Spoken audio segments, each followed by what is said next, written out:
स्वामी, कधी मन समुद्रासारखं ढवळून निघतं. लाटा कुठून येतात कळत नाही. शांतता शोधताना मी स्वतःलाच हरवतो. तेव्हा फक्त तुमचं नाव उरात कुजबसतं. कितीही मोठं वादळ असू दे, तुमच्या चरणी डोकं टेकलं की मनातली धडधड शांत होते. जणू कोणीतरी अदृश्य हाताने मला म्हणताय की भिवू नकोस, मी तुझ्या पाठीशी आहे.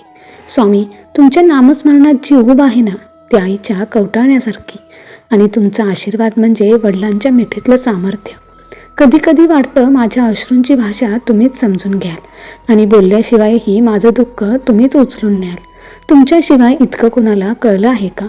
जीवनातल्या अंधाऱ्या रात्रा तुमच्या नावाने उजळतात. थांबलेल्या मार्गांना चालण्याची नवी धैर्य दिव्याची ज्योत मिळते. स्वामी, तुमच्या प्रेमात अशी एक शांत जादू आहे की जग बदललं तरी मन म्हणतं माझ्यासोबत कोण असेल तर ते तुम्हीच. श्री स्वामी समर्थ. जय जय स्वामी समर्थ.